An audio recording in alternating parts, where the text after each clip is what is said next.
अस्सलाम वालेकुम students, vital educators और इसके ज़ेरे एहतमाम chemistry National Book Foundation new course chapter number जनाब हमारा है 2 which is named as matter.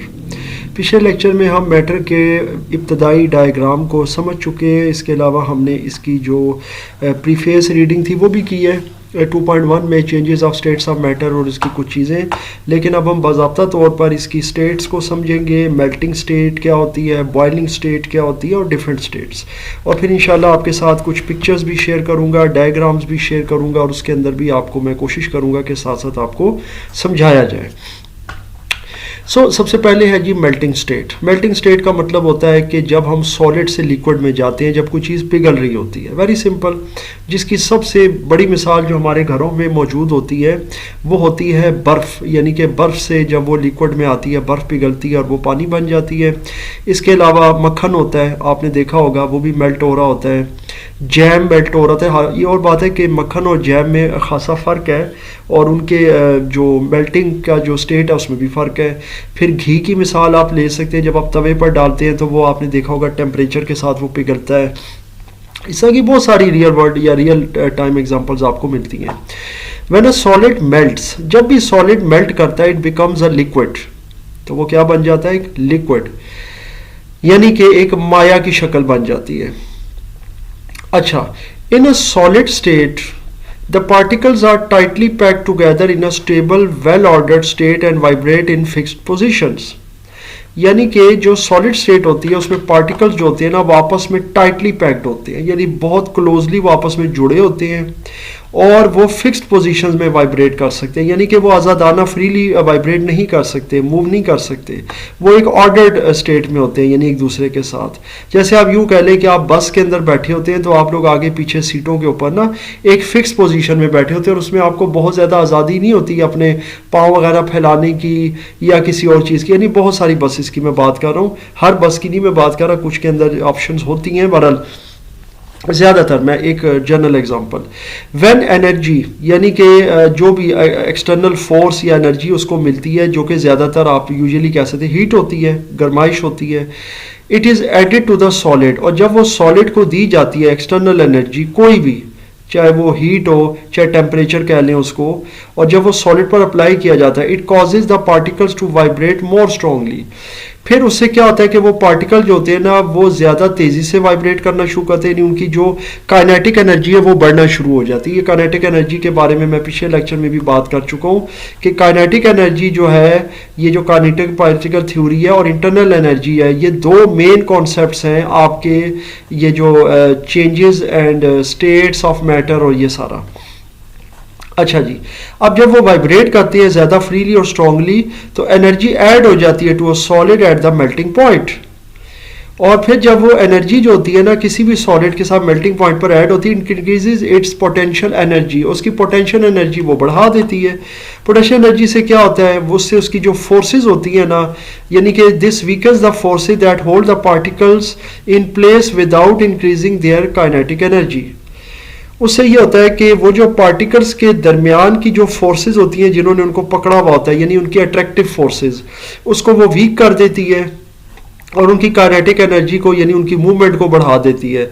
So the temperature stays the same, जो टेम्परेचर जो होता है वो सेम रहता है। When the energy is strong enough to overcome the forces holding the particles in place, और जैसे जैसे जो एनर्जी है वो बढ़ती है और जो पार्टिकल्स की जो आपस की जो फोर्स होती है वो कमज़ोर होती जाती है जिसने उनको पकड़ के रखा होता है, the solid melts into a liquid. वो जो सॉलिड होता है ना वो लिक्विड में मेल्ट होना शुरू हो जाता है, पिघलना शुरू हो जाता है। Where the particles are in a stable state but can move freely around one another.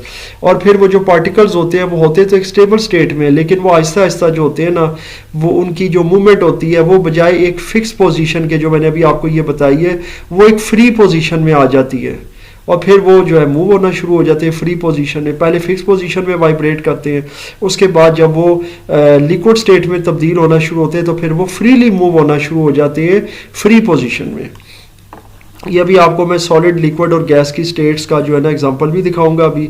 अब हम चलते हैं बॉइलिंग की तरफ, यानी लिक्विड से गैस की तरफ, फिर आपको मैं एग्जांपल या पिक्चर्स की तरफ लेके जाता हूँ। बॉइलिंग या किसी चीज़ को उबालना, देखिए लिक्विड जैसे कि हम पानी को उबालते हैं, बॉयल करते हैं, तो वो आपको पता है वेपोरेट हो रहा होता है, उससे वो भाप बन रही होती है।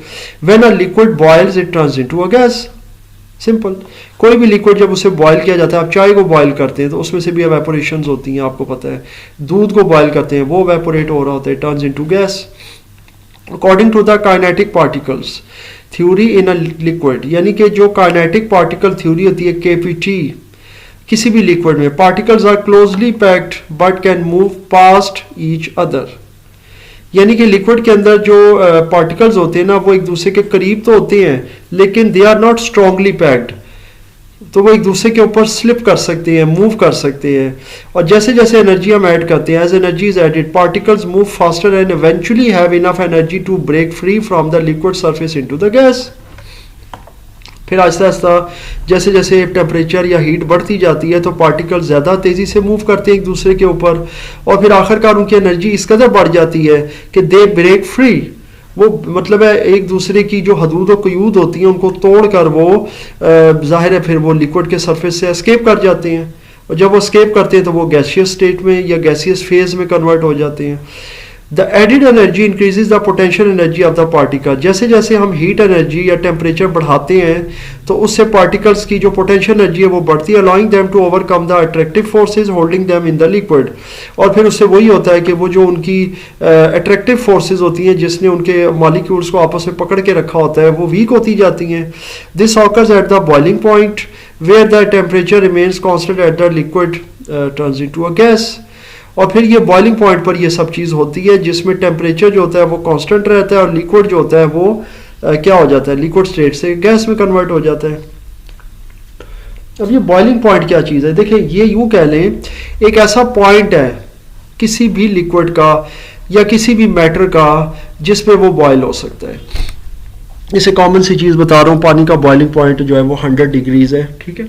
तो ये चीज़ है। अब हम ज़रा सॉलिड, लिक्विड और गैस के एटम्स की जो फार्मेशन है उसको समझ देखें। सॉलिड स्टेट में आए तो आपको ये समझ आएगा कि ये आप देख सकते हैं कि इसमें अगर आपको ये 16 एटम नज़र आ रहे हैं तो ये बड़ी एक फार्मेशन के साथ एक दूसरे के साथ इंटरकनेक्टेड है, प्रॉपर जो है ना वो अलाइंड है, फॉर्म्ड है।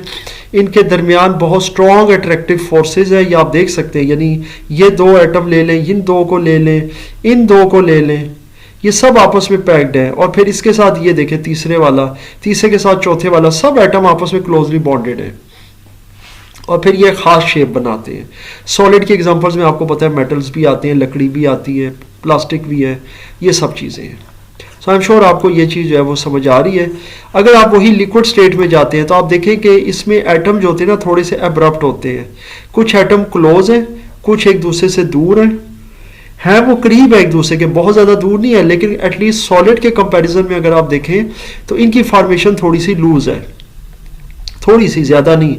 लेकिन ये स्पेस इनकी अगर आप देख लें जो उन्होंने ऑक्यूपाई की हुई है वो सॉलिड से कुछ ज़्यादा है, क्योंकि जाहिर है जब थोड़ा थोड़ा इनमें फासला आएगा तो ये स्पेस भी लेंगे। और फिर ये जो आपको ये नज़र आ रहे हैं, ये जो शक्लें, ये इसके साथ जो आपको शेप नज़र आ रही है, ये इनकी फोर्सेज है आपस में कि इनकी कुछ अट्रैक्शन है, किसी की किसी के साथ ज़्यादा है, ये आप देख सकते हैं इन दोनों की, क्योंकि इनके दरमियान फासला कम है। इन दोनों के दरमियान फासला ज़्यादा है, लिहाजा इनके आपस में अट्रैक्शन कम है, तो इनके दरमियान ज़रा वीक फोर्सेज कह सकते हैं होती है लिक्विड के अंदर। इसी तरह अगर आप गैस में आ जाएं तो गैस लिक्विड के मुकाबले में कुछ ज़्यादा ही वीक होती है। आप देखें इसके जो पार्टिकल्स होते हैं they are absolutely loosely bonded, यानी कि उनके दरमियान जो होता है एक तो फासला भी ज़्यादा होता है, ये आप देख सकते हैं। अब ये टोटल सिर्फ 6 पार्टिकल आपको नज़र आ रहे हैं और जगह देख लें इन्होंने कितनी कंज्यूम की हुई है। मतलब ये कि गैस जो होती है ना उसका ये वॉल्यूम जो होता है ना वो ज़्यादा होता है, उसके पार्टिकल्स कम होते हैं, लेकिन जैसे जैसे प्रेशर डालते जाते हैं वॉल्यूम कम होता है और पार्टिकल्स कंप्रेस होते हैं। ये चीज़ें भी आगे जाकर आप पढ़ेंगे। बहरहाल ये आप देख सकते हैं कि जो गैस के मॉलिक्यूल्स होते हैं they are loosely bonded to each other, वो बहुत लूजली बॉन्डेड होते हैं, उनके दरमियान अट्रैक्टिव फोर्सेस कम होती हैं और वो जगह भी ज़्यादा घेरते हैं और उनके दरमियान स्पेस भी ज़्यादा होती है, डिस्टेंस भी ज़्यादा होता है। ये लिक्विड, गैस और आपके जो सॉलिड है इनकी एग्जांपल्स हैं, इनके एटम्स की फॉर्मेशन आप देख सकते हैं। सो आई एम श्योर आपको समझ आ रही है। कि बॉइलिंग स्टेट भी समझ आ गया, फ्रीजिंग स्टेट की तरफ चलते हैं जिसमें लिक्विड से सॉलिड बनता है। जाहिर है बर्फ़ जब हम पानी रखते हैं तो फिर वो कुछ अरसे के बाद जो है वो बर्फ़ में कन्वर्ट हो जाता है। So when a liquid freezes it turns into a solid like water turns into ice. So according to the kinetic particle theory, again हम केपीटी की तरफ चलते हैं एक लिक्विड के अंदर, तो particles have enough energy to move around each other. तो पार्टिकल्स का आपको पता होता है कि लिक्विड के अंदर उनकी एनर्जी जो होती है वो इतनी ज़्यादा होती है कि वो एक दूसरे के ऊपर मूव कर सकते हैं, इधर उधर मूव कर सकते हैं, दाएं बाएं मूव कर सकते हैं। As the liquid loses energy, अब ये लिक्विड जैसे जैसे ये काइनेटिक की जो एनर्जी है इसको लूज करता है, यानी कि इसकी जो kinetic energy due to its motion, जो उसके पार्टिकल्स की मोशन होती है उसकी एनर्जी को लूज करता है। Particles motion slows down, particles की जो मोशन होती है वो क्या होती है, वो कम हो जाती है। And the forces of attraction pull the particles into a fixed order arrangement, और फिर वो जो फोर्सेस होती है ना पार्टिकल्स की आपस में, यानी कि उनके जो एटम्स की आपस में जो अट्रैक्शन होती है वो बढ़ जाती है, और जैसे जैसे वो इंक्रीज करती है तो वो एक ऑर्डरली अरेंजमेंट में आ जाते हैं, एक प्रॉपर एक शेप में आ जाते हैं, और वो फिर सॉलिड की कैरेक्टरिस्टिक जो है वो अडॉप्ट कर लेते हैं। आपने देखा होगा बर्फ़ जो होती है वो किसी भी कंटेनर में आप डाल दें, चाहे वो गोल हो चौकोर हो, वो उसकी शक्ल अख्तियार कर लेती है। ये बहुत आसान सी चीज़ है। वैसे तो अगर आप इस वाले डायग्राम को भी समझें तो आपको समझ आ जाएगी कि ये अब आपके सामने 3 अदद कंटेनर है। गैस का अगर आप देखें तो गैस ने इस पूरे कंटेनर में जो है ना इसने जगह ली हुई है और इसके पार्टिकल फैले हुए, क्योंकि इनके दरमियान वीक अट्रैक्टिव फोर्सेज है और फासला भी ज़्यादा है। लिक्विड आपके सामने ये मुकम्मल इसने ये लिया हुआ है, क्योंकि आप जब पानी डालते हैं तो वो किसी भी कंटेनर की शेप अडॉप्ट कर लेता है। सॉलिड जो होता है वो नहीं करता, उसकी अपनी एक फॉर्मेशन होती है। हाँ, लेकिन अगर आप लिक्विड इस तरह डालेंगे और फिर उसको जो है ना अगर आप फ्रीज करेंगे तो फिर वो इसी कंटेनर की शक्ल ले लेगा, ये अलग चीज़ है। लेकिन अगर आप सॉलिड बनाने के बाद किसी कंटेनर में डालेंगे तो वो उसकी शक्ल अडॉप्ट नहीं करेगा, तो ये इसमें फ़र्क है। चलते हैं जी आगे। Energy is released during freezing, जब फ्रीज हो रहा होता है तो एनर्जी रिलीज होती है। Decreasing the potential energy of the particles की पोटेंशियल एनर्जी भी जो है वो कम हो जाती है। The temperature remains constant during the process, the energy release is due to ज़ाहिर है loss of energy and constant temperature, so it forms the solid structure. तो फिर ये बना देती है बर्फ, यानी कि लिक्विड स्टेट से हम सॉलिड स्टेट में चले जाते हैं, यानी कि पानी की जो एक लिक्विड स्टेट होती है उससे हम बर्फ की स्टेट में चले जाते हैं। अब हम पढ़ते हैं जी कंडेंसेशन और फिर सब्लिमेशन।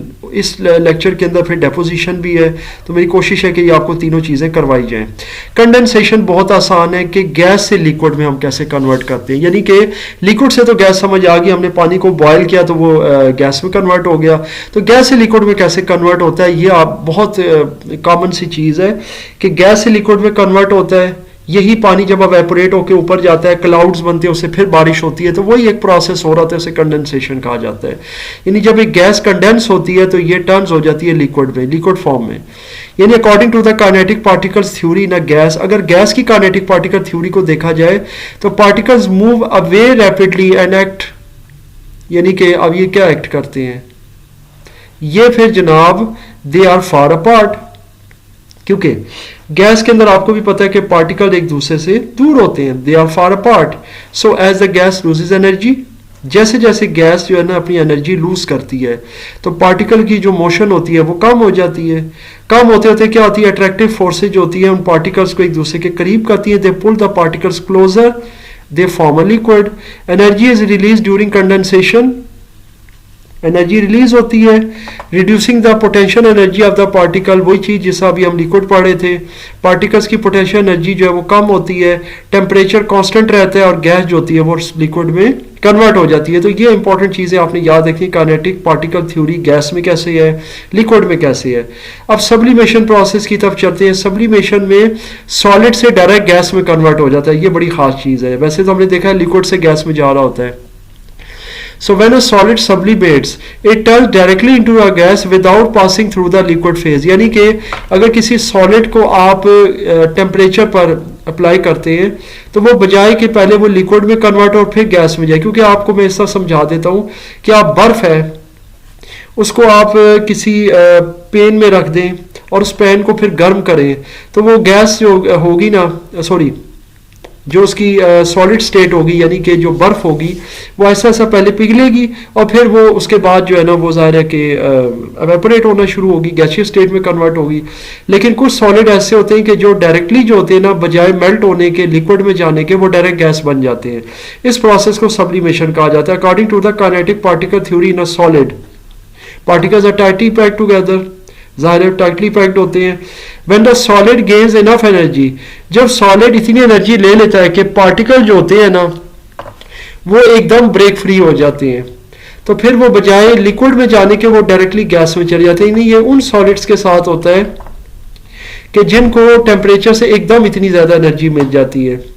ये मैं आपको ड्राई आइस की एग्जांपल इसमें दे सकता हूँ। अगर आप इसमें देख लें तो आपको समझ आ जाएगी कि ये चीज़ है, ये सब्लिमेशन प्रोसेस है। इसमें ये ड्राई आइस है और ये डायरेक्ट आप देख रहे हैं एवेपोरेट हो रही है, ये लिक्विड फॉर्म में कन्वर्ट नहीं हो रही। So this occurs without a change in temperature during the sublimation process. और पार्टिकल जो होते हैं ना वो ओवरकम हो जाते हैं फोर्सेस पे जिन्होंने उनको आपस में पैक रखा होता है। डेपोजिशन की तरफ जाते हैं कि डेपोजिट किस में होती है। इसमें गैस सॉलिड में कन्वर्ट होती है। When a gas undergoes deposition, it turns directly into a solid without passing through the liquid phase। जब एक गैस डेपोजिशन प्रोसेस से गुजरती है तो फिर वो डायरेक्ट सॉलिड में कन्वर्ट हो जाती है बजाय लिक्विड में जाने के। कैसे? According to the kinetic particle theory in gas, the particles are far apart. ये आपको पता है फ्रीली मूव करते एक दूसरे से बड़े फासले पे होते हैं। जब उस गैस की एनर्जी कम होती है तो पार्टिकल्स की मोशन भी कम हो जाती है, स्लो हो जाती है, और जो अट्रैक्टिव फोर्सेस होती हैं वो उन पार्टिकल्स को इकट्ठा करती हैं और डायरेक्टली एक सॉलिड बन जाता है। एनर्जी रिलीज होती है और वो इतनी ज़्यादा रिलीज होती है greatly during the potential energy of the particles. Particles potential energy gain करते हैं and this happens without a change in temperature during the deposition process. तो ये होती है डेपोजिशन जिसमें गैस डायरेक्टली सॉलिड में कन्वर्ट होती है। तो ये जनाब चीज़ है। इसमें मैं आपको इंशाल्लाह नेक्स्ट लेक्चर में कंडेंसेशन के हवाले से और कुछ चीज़ें भी बताऊंगा। यहाँ तक अगर किसी किस्म का कोई भी क्वेश्चन हो या कोई कन्फ्यूजन हो तो मुझसे ज़रूर शेयर कीजिएगा।